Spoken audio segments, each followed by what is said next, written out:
नमस्कार. नमस्कार. आपलं नाव? माझं नाव प्राध्यापक सचिन रमेश साळवे. आपण कुठून आलात? सर मी महाराष्ट्र औरंगाबाद येथून आलेलो आहे.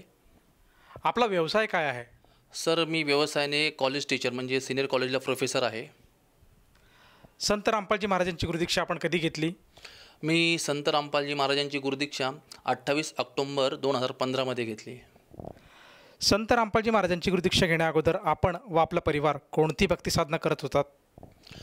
मी व माझा परिवार जी पारंपरिक भक्ती होती त्याच्यासोबतच मुख्यत्वे करून आमच्या घराचं जे कुलदैवत होतं सकलाती बाबा अंबडला आहे त्यांची भक्ती करायचो.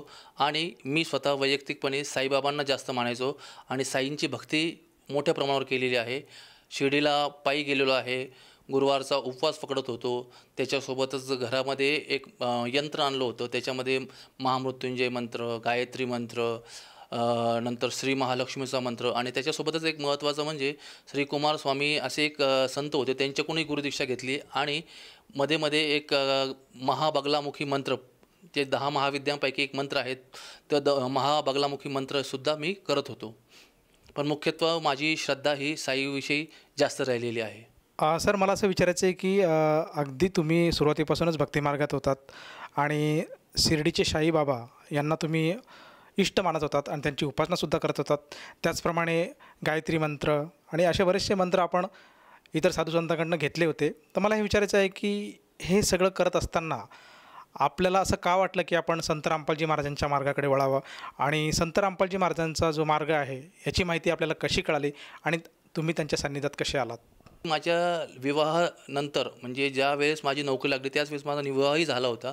त्या विवाहापश्चात मला 1 वर्ष 2 वर्ष 3 वर्ष झाले आणि 2-3 वर्षानंतर मला लक्षात आलं माझ्या पत्नीला महावारीचा प्रॉब्लेम होता. मला संतान होत नव्हती आणि त्याच्यामुळं प्रचंड लोक नावं ठेवत होते आणि मी एवढी साई भक्ती करूनही काही फरक पडत नव्हता याचं मला शल्य वाटू लागलं.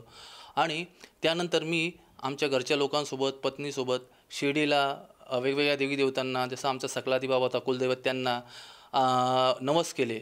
आणि नवस करूनही जेव्हा 2-4 वर्षामध्ये काहीच झालं नाही त्यामुळे मग वेगवेगळे दवाखाने केले. औरंगाबाद जिल्ह्यामधील आणि औरंगाबाद शहरातील नामांकित हॉस्पिटल जसं जिल्हा हॉस्पिटल आहे, बागडी हॉस्पिटल आहे, शेवाळे हॉस्पिटल आहे, अशा नामांकित हॉस्पिटलमध्ये आधुनिक उपचार पद्धती घेतल्या आणि पत्नीचा इलाज म्हणजे उपचार चालू केले.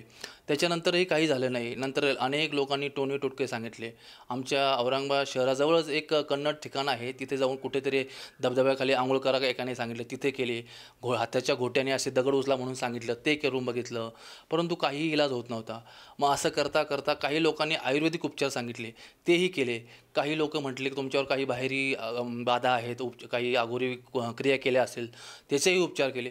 सर्व प्रकारचे दवाखाने, टोनी टोटके उपचार केले, पण काहीही फरक पडत नव्हता.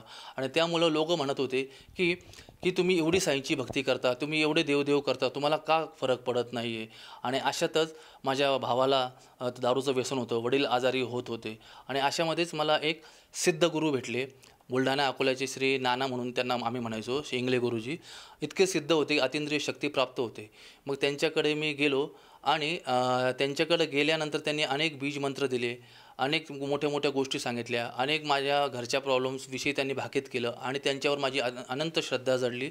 त्यातच माझे वडील आजारी पडले आणि वडील आजारी पडल्यानंतर त्या गुरूंनी असं सांगितलं की सगळं होऊ शकतं, पण तुला मी धोका होऊ देणार नाही, म्हणजे तुझ्या वडिलांना मी मरू देणार नाही.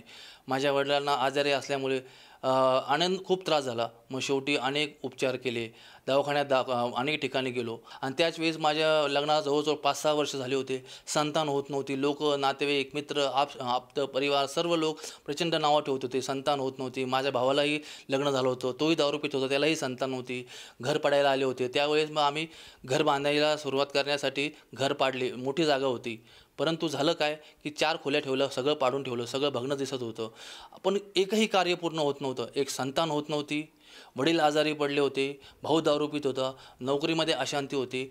आणि ह्याच दरम्यानच्या काळात वडील नीट व्हावे म्हणून मी प्रचंड मोठ्या प्रमाणात दानधर्म करू लागलो. घरी जे 7 दिवसात साई पारायण राहायचं गुरुपोथीचं, ते मी 3 दिवसात करू लागलो. एवढं असूनसुद्धा मला स्वप्न आले 2-4 दिवस अगोदर, शंकराची पिंड पडलेली आहे, साईचा फोटो घरातून आपोआप पडलेला आहे. मग मी म्हटलं हे काय होणार. आणि मग मी नानांना म्हणजे माझ्या गुरूंना सांगितलं, काय म्हणे तुमच्या बाजूला कोणीतरी अघोरी शक्ती केली आहे, त्याचा परिणाम होत असेल, परंतु काही जरी झालं तर मी इतका सिद्ध महादेवाचा गुरु आहे की तुला काहीही होऊ देणार नाही. आणि माझा विश्वास होता, कारण की त्यांनी अशा अनेक गोष्टी सांगितल्या होत्या ज्या नानांनी सांगितलं की तुझ्या वडिलांना मी काहीही होऊ देणार नाही आणि ह्या नानांमुळे, ह्या गुरुमुळे काहीच होणार नाही. आणि असं असलं तरी वडिलांचा हा दिवसेंदिवस वाढत असताना एक दिवस वडिलांचा मृत्यू झाला आणि ज्या क्षणी मृत्यू झाला त्या क्षणी माझ्या हृदयातून एकदम जोरात कळ निघाली आणि मी साईंना दोष दिला आणि त्या क्षणी माझी सर्व देवी देवता श्रद्धा याच्यावरचा विश्वास उडाला. म्हटलं जगात सत्य न्याय काही आहेच नाही. आपण आपल्या घरच्या लोकांनी सर्व कुटुंबांनी एवढं सर्व पुण्यकर्म केलं, कोणाचं वाईट केलं नाही, तर मग हे असं का झालं. त्या सिद्धगुरूंच्या इतक्या नादी लागलो, परंतु तिथेही माझी प्रचंड निराशा झाली आणि मला सत्यावरचा ईश्वरावरचा विश्वास उडाला. त्या क्षणी मी सगळं सोडलं आणि सर्व भक्ती सर्व मंत्र त्या दिवशी सोडलं. पण एक गोष्ट सांगण्याचं राहिली की ह्या अगोदर म्हणजे 2004मध्ये मी साईंना मानत असतानाच संत रामपालजी महाराज यांचं प्रवचन औरंगाबादला यसबी म्हणजे माझ्या घराच्या पाठीमागच्या ग्राउंडवर होतं. त्यावेळेस मी तिथे 3 दिवस जाऊन गुरुजींचा म्हणजे संत रामपालजी महाराजांचा सत्संग ऐकला, बघितला आणि तो मला पटलाही. त्यावेळेस मी माझे काका होते, त्यांना नामदीक्षा घ्यायला लावली आणि मग तिथले जे लोक होते ते म्हणे इतकी चांगली भक्ती आहे, सगळं आहे, पण मग तुम्ही पण नामदीक्षा घ्या. परंतु मला त्यांचे नियम म्हणजे सगळं पटलं, परंतु ते फार अवघड वाटलं, नियमही अवघड वाटले. आणि मी म्हटलं साई तर सबका मालिक आहे, साई म्हणजेच कबीर आहे, त्यामुळे मी साईंनाच कबीर मानलं. मात्र संत रामपालजी महाराजांची दीक्षा न घेता त्यावेळेस मी साईंना कबीर मानून त्या गोष्टीकडे दुर्लक्ष केलं. आणि हे सगळं करत असताना, पूजा करत असताना, पाठ करत असताना, देवीदेवतांची पूजा करत असताना ना पुत्र झाला, सर्व पूजापाठ केल्यानेही वडिलांचा मृत्यू झाल्यामुळं माझ्या सत्यावरचा ईश्वराचा विश्वास उडून मी पुन्हा मला ते आठवलं की जेव्हा 2004मध्ये संत रामपालजी महाराज आले होते, त्या भक्तीची मला ओढ लागायला लागली. कारण त्यावेळेस संत रामपालजी महाराज आले होते, मी त्यांची दीक्षा तर घेतली नव्हती, परंतु त्यावेळेस एक परिभाषा प्रभू की आणि गहरी नजर गीता की हे 2 पुस्तक मी घेतले होते आणि माझ्या काकांनासुद्धा दीक्षा घ्यावयास लावली होती. तर त्यावेळेस मी ते पुस्तक थोडे वाचल्यानंतर मला बराच ज्ञान कळालं होतं, पण मी त्यावेळेस ते घेतलं नाही. मात्र 2012च्या वडील वारल्यानंतर वडिलांच्या तिसऱ्या दिवसापासून संत रामपालजी महाराजांचं ज्ञान वाचून, पुस्तक वाचून मला पुन्हा त्यांच्याकडे जाण्याची ओढ निर्माण झाली. आणि मी माझ्या पत्नीला सांगितलं की मी जे 2004ला संत रामपालजी महाराजांचं सत्संग ऐकला होता ते पुस्तक आहे. टी व्हीवर एक चॅनलवर सत्संग बघायला लागलो आणि तिला पटवून दिलं. तिला सांगितलं की मला वाटतं विश्वामध्ये आता सगळं संपलेलं आहे आणि केवळ एक आशेचा किरण दिसतो आहे, तिथे आपण जाऊन बघू, तू त्या नामदीक्षा घे, मी त्याची माहिती काढतो. आणि त्यानुसार मी माहिती काढली. दिल्लीला गेलो, तिथून हिसारला गेलो आणि माझ्या पत्नीला नामदीक्षा घ्यावयास लावली, तिला ते पटवून दिलं. मात्र घरचे लोक म्हणत होते की आता तुझ्या पत्नीला जर काही फायदा झाला तर तू नामदीक्षा घे ना. तर मी तसं ठरूनच गेलो होतो आणि अशा पद्धतीने मी घरी आलो. मात्र तेव्हा नामदीक्षा घेतली नाही. असं करत करत 2 वर्ष झाले, तरी पत्नीला फरक पडत नव्हता. परंतु मग 2 वर्षानंतर अनेक लोकांनी सांगितलं की तुम्हीही नामदीक्षा घ्या. मग मी शेवटी संघचं ऐकून आणि मला फरक पडावा ह्या हेतूनं 28 ऑक्टोबर 2015 रोजी संत रामपालजी महाराजांची नामदीक्षा गुरुदीक्षा घेतली.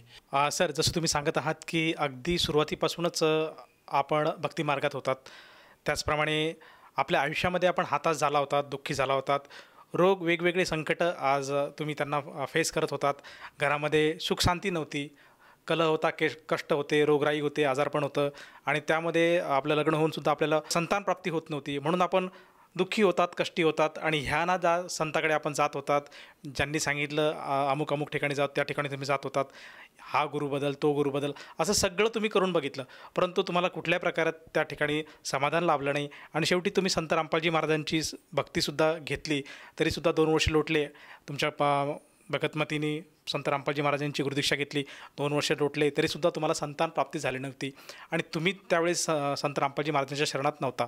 परंतु ज्यावेळेस तुम्ही निर्णय घेतला आणि तुम्ही त्यांच्या शरणात आले, त्यानंतर खरंच आपल्याला त्यामधून काही फायदा झाला का, किंवा त्या संत रामपालजी महाराजांच्या सद्भक्तीमुळे आपल्याला काही अनुभव किंवा काही लाभ आपल्याला प्राप्त झाला का? सर, मी माझ्या पत्नीच्या नामदीक्षेनंतर 2 वर्षानंतर जेव्हा नामदीक्षा घेतली तेव्हा वेगवेगळे अनेक लाभ झाले. आणि त्याच्यामध्ये सर्वात महत्त्वाचा लाभ म्हणजे काय, तर जेव्हा मी गुरुदीक्षा घेतली आणि त्या गुरुदीक्षा घेण्याच्या अगोदरच मी गुरुजींचा म्हणजे आरती वगैरे करायचो, दंडवत घालायचो, पण त्यांनी फरक पडला नाही. आणि जेव्हा मी नामदीक्षा घेतली आणि मग तिथे सांगण्यात आलं की तुम्ही प्रार्थना वगैरे गुरुजींना लावा. मग मी प्रार्थना लावली तर तिथून आदेश आला परमात्मा म्हणजे गुरुजींचा, संत रामपालजी महाराजांचा, की तुम्ही ट्रीटमेंट चालू करा दवाखान्याची. तर मी पुन्हा ट्रीटमेंट चालू केली. जे नामदीक्षा अगोदर जे मोठे ट्रीटमेंट करून, आयुर्वेदिक करून, देवधर्म करून, जे सर्व उपाय करून, सिद्ध गुरु करून थकलो, त्याने काही होत नव्हते. तर अगदी 1-2 महिन्याच्या आतच माझ्या पत्नीला गर्भधारणा राहिली. तिचा जो माहवारीचा प्रॉब्लेम होता तरीसुद्धा कुठेच त्याचा उपाय होत नसतानासुद्धा ती म्हणजे थोड्याशा ट्रीटमेंटने गर्भधारणा राहिली. लग्नाच्या 10 वर्षानंतर मला मूलबाळ म्हणजे मुलाची गर्भधारणेची बाळाची शक्यता निर्माण झाली. अनेक ट्रीटमेंट करून थकलो होतो. मात्र ह्या वेळेस गुरुजींच्या, संत रामपालजी महाराजांच्या कृपेनं बाळ राहिलं. आता जेव्हा गर्भधारणा झाली त्यावेळेस 6व्या महिन्यात माझ्या मिसेसला प्रचंड ब्लिडिंग झाली आणि परत थोडी थांबली. मग रात्री 2ला ॲडमिट केलं. डॉक्टर म्हणे आता त्यांचं पाणी वगैरे काय ते कमी झालेलं आहे आणि आता शक्यता कमी आहे. तर मी परत थोडंसं घाबरलो नाही, विश्वास तर होता परमात्म्यावर. मग पुढचा महिना 7व्या महिन्यामध्ये तर आणखी पुन्हा ब्लिडिंग झाली. तिला ब्लिडिंग झाल्यामुळं रात्री परत 2 ते 3 वाजता आम्ही दवाखान्यात गेलो आणि मग मी घरचे घरामध्ये म्हणजे इतके म्हणजे रडारडी चालू झाली की आता संपलं सगळं. कारण की मागच्या महिन्यातही असं आणि ह्या महिन्यातही असं. म्हटलं आता मुलगा गेला. मग जेव्हा दवाखान्यात गेलो तेव्हा ते म्हणे त्यांनी ॲडमिट केलं आणि मुलगा व्यवस्थित म्हणजे बाळ व्यवस्थित आहे असं सांगितलं. आणि त्याच्या 15 दिवसानंतर म्हणजे 7व्या महिन्यातच म्हणजे मिसेसचं माझ्या भगतमतीचं इमॅच्युअर बेबी म्हणता येईल त्याला, 7व्या महिन्यात सिझरिंग करून त्यांनी म्हणजे बाळाची डिलिव्हरी झाली. पण झालं काय भगतजी, म्हणजे सर त्याच्यामध्ये बाळाला जे आहे त्याचं वजन इतकं कमी होतं की तो वाचण्याची शक्यता कमी होती. तर त्याच्यामुळं त्यांनी ते काय काचेमध्ये असतं त्या काचेमध्ये ठेवलं. तेव्हा मी त्यांना डॉक्टरांना डिस्चार्ज देण्याविषयी विनंती केली. तेव्हा डॉक्टर म्हटले हो तुम्ही घेऊन जा, परंतु एक गोष्ट राहिलेली आहे, तुम्हाला क्लिअर करून सांगतो की बाळाच्या डोळ्यामध्ये प्रॉब्लेम आहे, त्याच्या नसामध्ये प्रॉब्लेम आहे आणि तो 90% म्हणजे 90 म्हणण्यापेक्षा 99% आंधळा आहे, त्याचं ऑपरेशन करावं लागेल. तर मी प्रचंड घाबरलो आणि म्हटलं आता मुलगा इतका वाचतो की नाही वाचतो याची शाश्वती नव्हती ना, आता पुन्हा अंधाला. मग मी कसंही त्या दिवशी त्याचा डिस्चार्ज करून घेतला. औरंगाबादमधल्या नामांकित 4 ते 5 डॉक्टरांचा म्हणजे अनासपुरे, सासवडे असे वेगवेगळे डोळ्यांचे नामांकित डॉक्टर आहे, त्यांचा ओपिनियन घेतलं काय आहे. तर खरंच तर त्याच्या डोळ्याचा इतका प्रॉब्लेम होता की त्याला लेझर ऑपरेशन सांगितलं. 2दा लेझर ऑपरेशन करावं लागेल आणि लेझर ऑपरेशन केल्यानंतरसुद्धा 5 ते 10% शक्यता आहे त्याची दृष्टी येण्याची. आणि ती दृष्टी ही केव्हा राहील की 6-7 वर्षाचा झाल्यावर, त्याला मोठं झाल्यावर भिंगाचा चष्मा लागेल आणि तीही सातत्य राहील की नाही याची शाश्वती सांगितली नाही. तेव्हा मी घरी आलो आणि 2-3 भगत लोकांसोबत चर्चा केली आणि मग वाटलं पुन्हा एकदा प्रार्थना लावावी आणि गुरुजींना प्रार्थना लावली आणि दुसऱ्या गुरुजींचा आदेश आला की परमात्मा दया करेगा. आणि त्याच्यानंतर 2 दिवसानंतर जेव्हा पुन्हा बाळाला घेऊन दवाखान्यात गेलो त्याच डॉक्टरकडे, तर डॉक्टरांनी बघितलं आणि ते म्हणले अरे याच्या डोळ्यामध्ये तो नसांचा प्रॉब्लेम होता वाढला, तो कसा काय नीट झाला. तर म्हटलं मला काय माहिती. बाळ एकदम ठणठणीत झालं, त्याला काहीही प्रॉब्लेम नव्हता आणि आज तो 7 ते 8 वर्षाचा आहे. परमात्म्याने जो तो अंधाला होणार होता, ज्याचा त्याला दृष्टी नव्हती, त्याला आता एक थोडासा नंबरचा चष्मा लागला, ते त्याच्या अंधाले पण त्या थोड्याशा चष्म्यावर परमात्म्याने नेलं. हा परमात्म्याचा एक चमत्कारच होता की बाळ 10 वर्षानंतर झालं, सगळ्या लोकांच्या तोंडाला कुलूप लागलं आणि तो आज ठणठणीत आहे, व्यवस्थित आहे, सुंदर आहे, चांगला आहे, हुशार आहे, बुद्धिमान आहे. आणि त्याचं परमात्म्याने आणखी असं झालं की तो 1.5 वर्षाचा रांगत असताना तो वरच्या शिड्यावरून जो घरंगळत गेला. घरचे सांगत होते मला की तो अगदी 4थ्या 5व्या 6व्या शिडीपर्यंत गेला. तर तेव्हा घरचे लोक म्हटले आता तो गेला. आणि जेव्हा तो पडला आणि मग त्या घरच्या लोकांनी सांगितलं, जेव्हा आम्ही बघितलं तर आता तो पडतो तेव्हा त्याला खरचडतं, थोडं लागतं, रक्त निघतं. पण त्यावेळेस ना त्याला लागलं ना, रक्त निघलं ना, त्याला हाड मोडलं, जसं त्यांनी कशी कवच कुंडलं म्हणजे घातली होती असं वाटलं. म्हणजे तो एक मोठा चमत्कार झाला.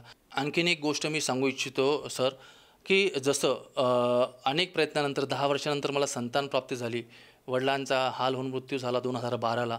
त्याच वेळेस वडिलांची जशी पुत्रप्राप्तीची इच्छा होती मला, तशी घराचीसुद्धा होती. परंतु घर मोठं होतं, नोकरीत प्रॉब्लेम होते, आर्थिक प्रॉब्लेम होते, घराच्या लिगॅलिटीजवरूनसुद्धा प्रॉब्लेम होते, कारण की घराच्या जागेमध्ये काकांचा हिस्सा होता. तर त्यामुळं मी घर बांधण्याचा प्रयत्न करू लागलो होतो. जवळपास 7 ते 8 बँकेमध्ये प्रोसेसिंग फीस, वेगवेगळी फीसच्या नावाखाली पैसे भरले. माझं सिबिल खराब होतं, लोन होत नव्हते. भक्तीवर विश्वास होता, गुरुजींवर पुन्हा एकदा प्रार्थना लावली आणि असं चालू असतानाच एक दिवस त्या सदरील बँकेतून म्हणजे मोठ्या नामांकित महाराष्ट्र बँकेतून फोन आला की सर तुमचं लोन मंजूर झालेलं आहे. त्या क्षणीच म्हणजे जे 7-8 वर्षांनी होत नव्हतं, जिथं सिबिल खराब होतं, जिथं अशक्य होतं माझ्या कागदपत्रांमध्ये लिगॅलिटीमध्ये म्हणजे ते प्रॉब्लेम सॉल्व्ह होणं सध्या त्या लेवलला, तर तिथं परमात्म्याच्या दयेने असा चमत्कार झाला आणि माझं लोन मंजूर झालं आणि लोन झालं. मग ते लोन, काही चालू पगार, काही मित्रांकडून पैसे आणि अशा पद्धतीने ते होत गेलं. घर हळूहळू बांधत गेलो आणि आज असा चमत्कार झाला सर, शहराच्या मध्यभागी सिटीमध्ये जिथं मी एखादा 1500 स्क्वेअर फूट बांधकाम करू शकत नव्हतो आणि आर्थिक स्थिती फार काही चांगली नसताना मात्र छोट्याशा लोनमध्ये मी सुरुवात केलेलं घर आज मध्यस्थिती म्हणजे मध्यवस्तीमध्ये जवळपास 11,500 स्क्वेअर फूट भव्य असं कबीर पॅलेस परमात्माच्या दयेने, मी तर माझं म्हणणार नाही ते घर, परमात्माच्या दयेने परमात्म्याचंच कबीर पॅलेस झालेलं आहे. आणि तो एक मोठा चमत्कार माझ्या आयुष्यात झाला. मला झिरोमधून परमात्म्याने हिरो केलं. माझ्या आईलासुद्धा घरामध्ये बाथरूममध्ये एक दिवस म्हणजे घरात बाथरूममध्ये अशी पाय, मी झोपलो होतो, सकाळची वेळ होती, अशी पाय घसरून पडली की म्हणजे आई जोरात पडल्यामुळे बाहेर आवाज गेला, जोरात दगडाचा आवाज आला. म्हणजे बहीण पत्नी अशी जोरात ओरडली आणि आईसुद्धा इतकं जोरात ओरडली. म्हटलं आता गेले, काहीतरी झालं, म्हणजे गेलीच आता. तर जवळ जाऊन पाहतो तर काय, मी म्हटलं झोपेतून उठता बरावलो, जय बंदी चोड म्हणून तिथं पळालो. तेव्हा बघतो तर काय, तर फरशी फुटली होती. दगडावर आई पडली डोक्यावर, ती फरशी फुटलेली आहे. आईला उचललं, थोडं रक्त निघालं. पण म्हटलं आता गेली का काय. पण मग आईला की 2 मिनिटात ती बोलायला लागली, काहीच झालं नाही. तो आईला जीवनदान देणं, मुलाला जीवनदान देणं, हा परमेश्वराचा, संत रामपालजी महाराजांचा मोठा चमत्कारच होता. आणि गाठीच्या रूपाने नंतर ती माझी गाठ कुठं गेली, काय गेली माहिती नाही, परंतु 2013ची गाठ गेली, पण 2021मध्ये ती पुन्हा आली. मग पुन्हा आली तर पुन्हा डॉक्टर दाखवलं. डॉक्टर म्हणे आता तर त्याला सर्जरीशिवाय पर्याय नसल्यामुळं आता ती नीट होणार नाही. मग मी आता पुन्हा प्रार्थना लावली आणि पुन्हा प्रार्थना लावल्यानंतर ती गाठ आज सध्या इतकी बारीक झाली की सर्जरीची गरजच पडली नाही. आणि त्याचे रिपोर्टसुद्धा आहे. मी सिग्मा हॉस्पिटलमध्ये गेलो होतो, त्याचे रिपोर्ट CT स्कॅन माझ्याकडं आहे, उपलब्ध आहेत. तर अशा प्रकारे पदोपदी गुरुजींनी, परमात्म्याने आमच्यावर, घरावर, सगळ्यांवर कृपा केली. जसं माझ्या नोकरीमध्ये अनेक अडचणी, प्रमोशनमध्ये अडथळे आले, मी पैसे न देता माझे प्रमोशन झालं, ते केवळ परमात्म्याच्या दयेने, सुख समाधान परमात्म्याच्या, संत रामपालजी महाराजांच्या कृपेने तर झालंच. परंतु मला गॅरंटी आहे, मला विश्वास आहे की माझ्या कुटुंबाला आणि मला परमेश्वर, परमात्मा, पूर्णब्रह्म कबीर साहेब, संत रामपालजी महाराज यांच्या कृपेने सतलोक पूर्ण मोक्ष भेटेल आणि माझ्या 101 पिढ्या पार होतील. अतिशय थक्क करणारी गोष्ट आज तुम्ही या ठिकाणी सांगितली की संत रामपालजी महाराजांच्या सद्भक्तीमुळे आपल्याला व आपल्या परिवाराला पदोपदी लाभ झाले आणि मोठ्या मोठ्या संकटातून संत रामपालजी महाराजांच्या भक्तीमुळे आज आपण बाहेर आलात आणि आज सुखी आणि समृद्ध असं आयुष्य आपण आज जगत आहात. तर ह्या आपल्या लाभातून आपण आपल्यासारखे जे आपले सहकर्मचारी आहेत, त्याचप्रमाणे आपले आप्तेष्ट आहेत, नातलग आहे आणि जे समाज बांधव आहेत, या सर्वांना उद्देशून आपण काय संदेश द्याल? माझ्या सर्व मित्रांना, नातेवाईकांना आणि सगळ्या जगाला माझी हात जोडून प्रार्थना आहे की केवळ भक्ती करणं महत्त्वाचं नाही, केवळ चांगलं वागणं महत्त्वाचं नाही, तर पूर्ण संतांच्या भक्तीद्वारेच आपल्या जीवनाचं कल्याण होऊ शकतो, पूर्ण मोक्षाचा मार्ग मिळू शकतो. हे मला संत रामपालजी महाराजांच्या गुरुदीक्षेनंतर दर ठोकर खाऊन लक्षात आलं, शेवटी लक्षात आलं. त्यामुळे आपण सर्वांनी दुःख उपभोगण्यापेक्षा खऱ्या भक्तीचा मार्ग अवलंबावा. संत रामपालजी महाराज हे पूर्ण संत आहे हे समजण्यासाठी केवळ त्यांचे अनुभवच नाही, केवळ म्हणजे अंधश्रद्धा म्हणून नव्हे, तर शास्त्रसंगत भक्तीचं जे ज्ञान आहे, जे वेगवेगळ्या माध्यमातून संत रामपालजी महाराजांच्या ट्रस्टतर्फे पूर्ण जगामध्ये पसरवलं जात आहे. जसं फेसबुकवर, यूट्यूबवर, सोशल मीडियाचे जे वेगवेगळे प्लॅटफॉर्म आहेत, जसं संत रामपालजी महाराज ॲप आहे, त्याच्यावर सर्व प्रकारचे ऑडिओ व्हिडिओ बुक आहेत. नंतर ज्ञानगंगा पुस्तक आहे, जिने की राह आहे, सद्ज्ञान नावाचा व्हॉट्सअप ग्रुप आहे. याच्यामध्ये मोठ्या प्रमाणात संत रामपालजी महाराजांचे सत्संग आहे, व्हिडिओ आहेत, भक्तांचे अनुभव आहेत, जे सगळ्या लोकांनी अगोदर बघावं, अगोदर त्याचं विश्लेषण करावं आणि त्याच्यानंतर त्या भक्ती खरी आहे, खोटी आहे, लाभ आहे, त्याचा विवेकाने विचार करून या भक्तीचा लाभ घ्यावा. असं होऊ नये की फार उशीर झाल्यानंतर काय म्हणता येईल, ते हातचं जाऊ नये. त्याला नरकाच्या वाटेवर जाण्याच्या अगोदर संत रामपालजी महाराजांचं पूर्ण ज्ञान, पूर्ण दीक्षा घेऊन आपल्या मानवी जीवनाचं कल्याण करावं. सर, जसं तुम्ही आज आपल्या अनुभवातून स्वतः आपण सगळा अनुभव घेतला, वेगवेगळ्या प्रकारची आपण भक्ती साधना केली, त्यानंतर त्याची तुलना केली आणि आज आपण संत रामपालजी महाराजांचे अनुयायी म्हणून त्यांची भक्ती साधना करत आहात आणि ह्या भावनेतनं आपण समाजाला आज साथ घालत आहात की संत रामपालजी महाराज हे खरे सद्ज्ञानी आहेत आणि शास्त्रोक्त भक्ती सांगतात आणि त्याच्या भक्तीच्या जोरावरच साधकाला लाभ होतात, जसा तुम्हाला पण लाभ झालेला आहे. तर अशा कोणा व्यक्तीला तुमच्या ह्या गोष्टीवर जर आज विश्वास पटत असेल आणि त्यालासुद्धा संत रामपालजी महाराजांची गुरुदीक्षा घ्यावयाची असेल, तर ती व्यक्ती संत रामपालजी महाराजांची गुरुदीक्षा कशी घेऊ शकेल? ह्या बाबतीत मी जसं आत्ताच सांगितलं की सोशल मीडियाचे वेगवेगळे प्लॅटफॉर्म आहेत, यूट्यूब, फेसबुक, याच्यावर तर सोशल मीडियावर भरपूर माहिती आहेच, परंतु त्याच्यासोबत संत रामपालजी महाराजांचे टी व्हीवर वेगवेगळ्या विविध चॅनल्सवर वेगवेगळे खूप मोठ्या प्रमाणावर सत्संग चालतात आणि त्या सत्संगाच्या खाली एक नंबर फ्लॅश होतात बघा. त्या नंबरवर जर तुम्ही फोन केला तर तुम्हाला लगेच सांगण्यात येईल की पूर्ण भारतामध्ये जिथे जिथे संत रामपालजी महाराजांचे नामदीक्षा सेंटर आहे तिथे जाऊन तुम्ही संत रामपालजी महाराजांची नामदीक्षा घेऊन आपल्या मानवी जीवनाचं कल्याण करून घेऊ शकता. सर, मला हे विचारायचं की संत रामपालजी महाराजांचं नामदान केंद्र आज जगभरात उपलब्ध आहेत आणि तेथे जाऊन तो साधक संत रामपालजी महाराजांची नामोपदेश किंवा गुरुमंत्र घेऊ शकतो. परंतु मला हे विचारायचं की ह्या नामदीक्षेसाठी त्या साधकाला किती पैसे मोजावे लागतात आणि आपण सुद्धा जेव्हा आपल्या सकट जी नामदीक्षा घेतली त्यानंतर आपल्याला सुद्धा किती खर्च आला होता? जेव्हा मी नामदीक्षा घेतली व माझ्या कुटुंबाने नामदीक्षा घेतली त्यावेळेसही आणि आताही जेव्हा नवीन लोकांना नामदीक्षा दिल्या जाते, संत रामपालजी महाराजांच्या नामदान सेंटरवर 1 रुपयाही खर्च न देता उलट त्या साधनी विधीची सामग्री, जपमंत्र काळ, अमृतजल वगैरे विविध पूजेचे साधनेचे साहित्य आहे ते फ्रीमध्ये दिल्या जाते आणि इथं कुठल्याही प्रकारचं फीस, पावती, पैसे घेतले जात नाही. कारण की शास्त्रशुद्ध भक्तीद्वारे पूर्ण विश्वाला पूर्ण ज्ञान देणं हे संत रामपालजी महाराजांचं मिशन आहे. धन्यवाद. नमस्कार. सतसाहेब. संपूर्ण विश्वामध्ये 500 पेक्षा जास्त नामदीक्षा केंद्र आहेत जिथे निशुल्क नामदीक्षा दिली जाते. निशुल्क नामदीक्षा प्राप्त करण्यासाठी आणि अधिक माहितीसाठी संपर्क करा 7030303951 7030303952. अद्वितीय आध्यात्मिक ज्ञान वाचण्यासाठी, पाहण्यासाठी आणि ऐकण्यासाठी संत रामपालजी महाराज ॲप अवश्य डाउनलोड करा किंवा आमची वेबसाईट www.jagatgururampalji.org वर विजिट करा. आम्हाला सोशल मीडियावर फॉलो करा. सर्व पवित्र धर्मांच्या पवित्र शास्त्रांवर आधारित प्रमाणित अनमोल पुस्तक ज्ञानगंगा किंवा जगण्याचा मार्ग यापैकी कोणतेही एक पुस्तक निशुल्क मागवण्यासाठी आपण आम्हाला आपले पूर्ण नाव, पूर्ण पत्ता, पिनकोड आणि फोन नंबरसह लिहून 7030303951 किंवा 7030303952 या नंबरवर SMS करू शकता किंवा 7030303950 या नंबरवर व्हॉट्सअप देखील करू शकता.